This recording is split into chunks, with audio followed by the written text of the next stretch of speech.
নমস্কার বন্ধুরা, দীপা রান্নাঘরে আপনাদের সবাইকে স্বাগত জানাই। এই দেখুন, আজকে বাজার থেকে তেলাপিয়া মাছ এনেছে অনেক দিন পরে। আর এই তেলাপিয়া মাছের আজকে আমি তেল ঝাল রান্না করব। আপনারা প্রথম থেকে শেষ পর্যন্ত পুরো ভিডিওটি দেখতে থাকুন আমি কিভাবে রান্নাটা করি। আর এই দেখুন, একদম পুরো দেশি তাজা তেলাপিয়া মাছ। আর এই তেলাপিয়া মাছগুলোর স্বাদ কিন্তু অনেক ভালো হয়। এই দেখুন, একদম টাটকা। এবার আমি এই মাছগুলো কেটে নেব। এই দেখুন বন্ধুরা, তেলাপিয়া মাছগুলো আমি ভালো করে কেটে ধুয়ে পরিষ্কার করে নিয়েছি। এবার মাছের মধ্যে আমি লবণ আর হলুদ মাখিয়ে নেব। আর তেলাপিয়া মাছ রান্না করব। আমি এখানে নিয়ে নিয়েছি আলু আর পটল। এই দেখুন, পটলগুলোকে আমি এই রকম করে কেটে নিয়েছি, আর মাঝখানের বীজগুলো আমি ফেলে দিয়েছি। কড়াইতে দিয়ে দিচ্ছি আমি সাদা তেল।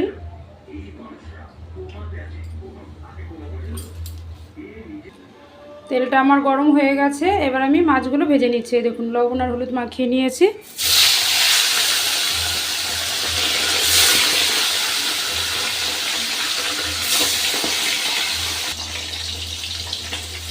এই দেখুন, মাছের আমি আরেক পিঠ উল্টে দিচ্ছি।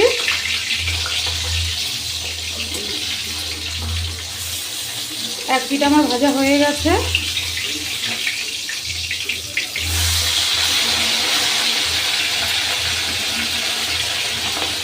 এইভাবে আমি লাল লাল করে ভেজে নেব। এই দেখুন বন্ধুরা, এইরকম লাল লাল করে আমি বাকি মাছগুলো ভেজে নেব। এই মাছগুলো আমার ভাজা হয়ে গেছে, আমি তুলে নিচ্ছি।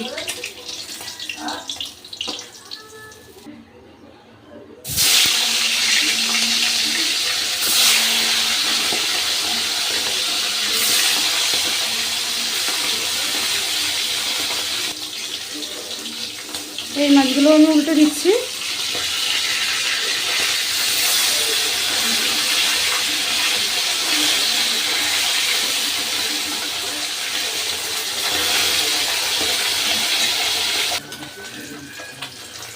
এই দেখুন, এই মাছগুলো আমার ভাজা হয়ে গেছে, এগুলো আমি তুলে নিচ্ছি।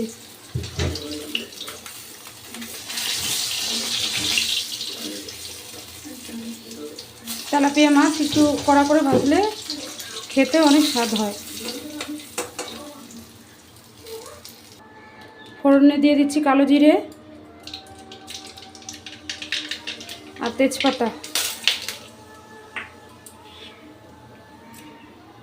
এবার আমি কেটে ধুয়ে রাখা আলুগুলো দিয়ে দেবো।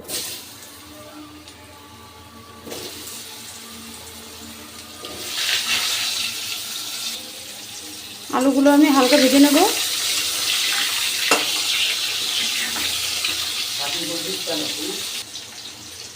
এই দেখুন, আলুগুলোকে আমি হালকা ভেজে নিয়েছি।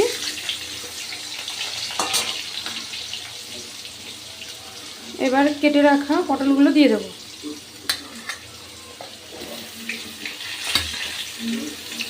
আলুর সাথে পটলগুলো আমি ভালো করে ভেজে নেব।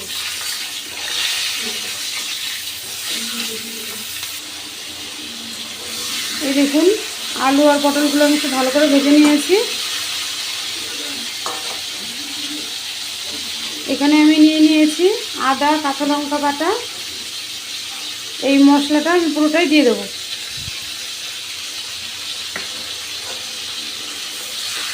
আজকের মাছের ঝোলের মধ্যে আমি আদাটা একটু বেশি করে দিয়েছি, যেহেতু ঝাল ঝাল হবে সের জন্য।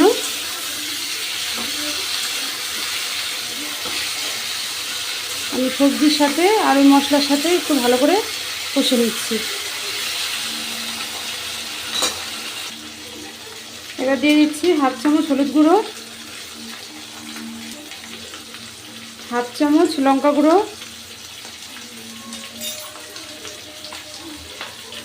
আর স্বাদ মতো লবণ। এবার সবজির সাথে সব মশলাগুলো আমি ভালো করে কষে নেব।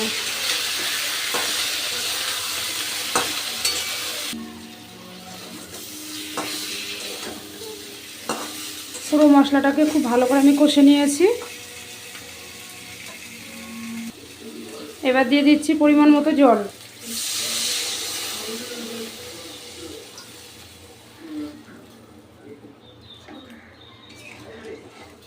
ঝোলটা খুব ভালো করে ফুটলে তারপরে আমি ভেজে রাখা মাছগুলো দেব। এই দেখুন ঝোলটা আমার খুব সুন্দরভাবে ফুটছে। এবার আমি ভেজে রাখা মাছগুলো দিয়ে দেবো।